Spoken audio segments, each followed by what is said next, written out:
The blue and reds hit my rear view on Highway 34.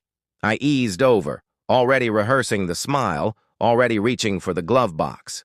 I've talked my way out of worse. But when Officer Seth Mayer leaned toward my window, he wasn't looking for an apology. He was looking at a dead man. "Sir," he whispered, coffee on his breath, eyes like frayed wire. "Listen carefully. Do not go home. Find somewhere public." He straightened, played it loud for the dash cam, license, registration, routine, and palmed me a folded note like a magician pushing the final card. "Drive safe, Mr. Wu." I sat there until the cruiser vanished, fingers numb around the paper. Then I opened it. "Your wife has been meeting Patrick Mullins at your house while you're at work. He's in there now with access to your safe. She's planning to clean you out. Get evidence before confronting. Trust no one. A friend who owes you one. Patrick Mullins." I'd fired that smooth-talking parasite 3 years earlier for skimming. He promised I'd regret it. Turns out regret's a flexible thing. I didn't. Go home.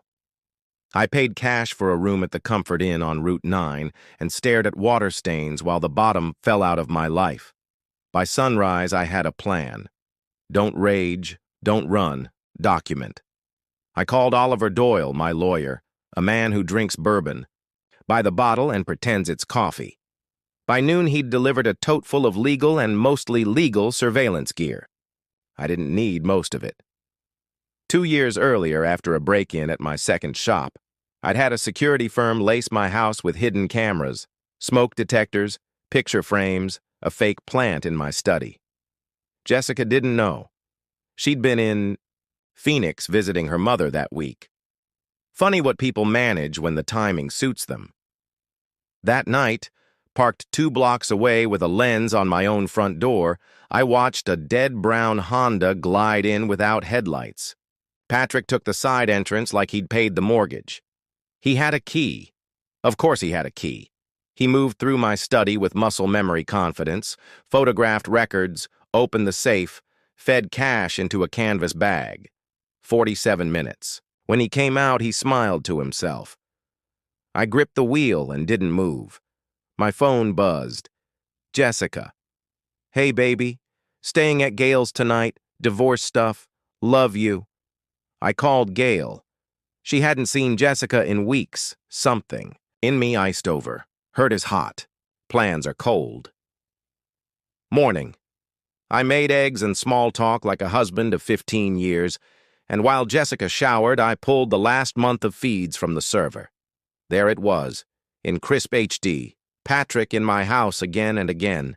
Jessica walking him. Through my filing system, tapping drawers, explaining combinations. "Wade's so organized," she said on audio, sweet and clinical. "Makes it easy to find what we need." We. The word sat in my mouth like a cracked tooth.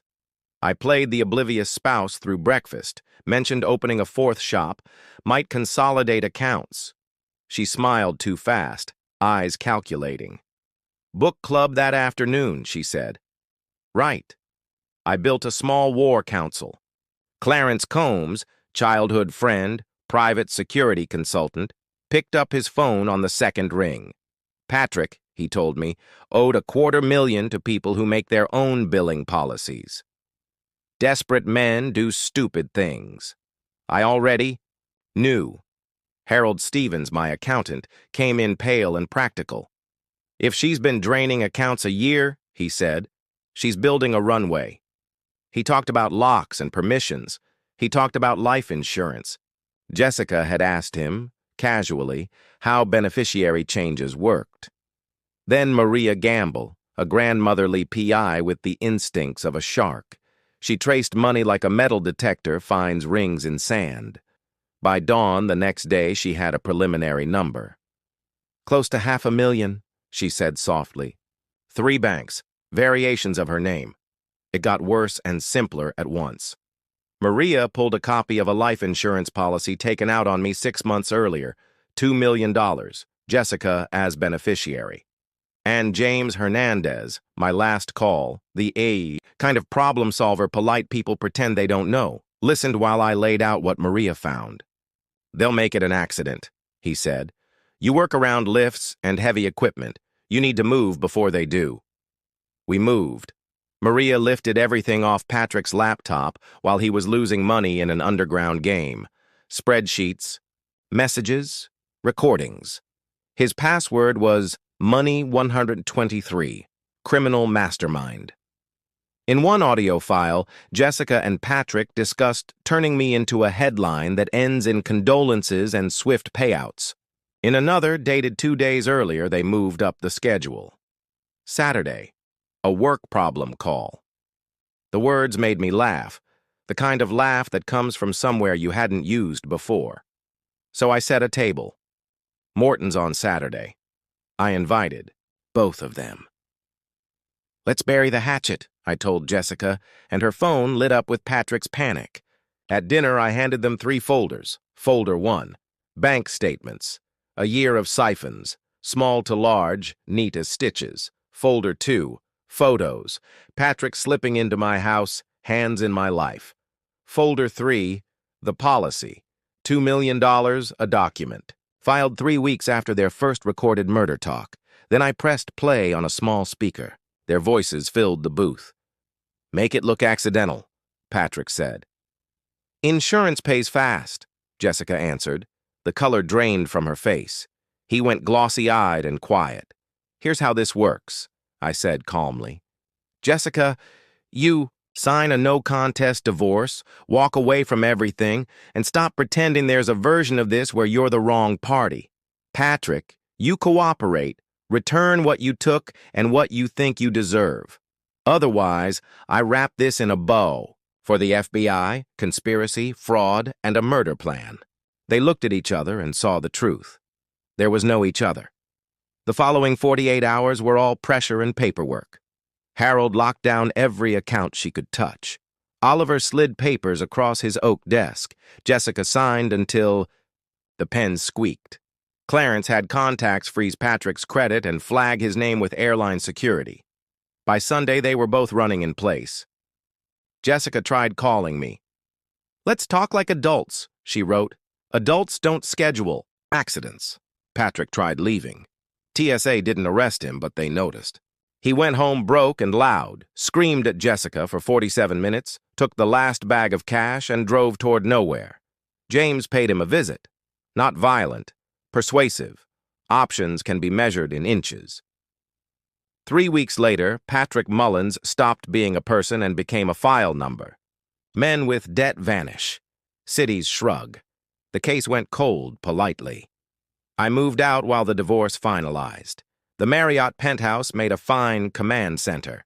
From there, I ran 3 shops like a surgeon and designed a 4th like a verdict. I changed locks and procedures, audited people I'd once called family, and discovered 2 more thieves on the payroll, small-time skimmers who mistook my trust for weakness. They left with their final checks and no references. Officer Seth Mayer came by one afternoon to say thanks on behalf of someone anonymous who'd paid for his daughter's surgery. He knew it was me. I knew he knew. Honor among the living. We shook hands and pretended. Detective Angela Maddox didn't pretend. She walked into my office with a badge and the eyes of a person who reads endings. Tell me about Patrick Mullins, she said. I fired him for theft, I said. Haven't seen him since. She asked about Jessica, the ex-wife, I corrected, and the landlord who'd received a call from a detective the week of the disappearance. She watched me. I kept my voice even and my schedule busy. For 30 minutes, we did chess. Her last question, if Patrick called you today? I'd call you, I said. He stole from me. She left a card on my desk, like a coin on a gravestone. Months later, she called back to close the case for lack of evidence. Good detectives hate unsolved endings. Some endings don't want company. Jessica tried to contest the divorce. Oliver played her a minute of audio. She accepted her new life on the wrong side of town. Rent due. Roaches included. When she asked to meet, I said yes, one time. We sat in a coffee shop that burned. The beans in the throat. She looked older by a decade. Hair pulled tight. Hope pulled tighter. I'm sorry, she said again and again, crying into a paper napkin.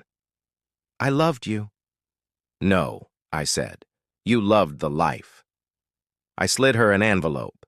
A bus ticket to Phoenix and 500 cash. That's your severance. Go to your mother, start over. If you ever come back, I won't be gentle. She stared like I'd handed her a sentence. Maybe I had. She took it and left. Clarence confirmed 3 days later she got on the bus and cried all the way across the desert.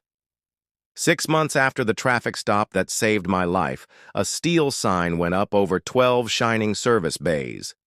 Wu's Premier Automotive, downtown. The fourth shop wasn't growth. It was a warning. Productivity climbed. Inventory mysteries stopped being mysterious. People learned that loyalty here wasn't optional.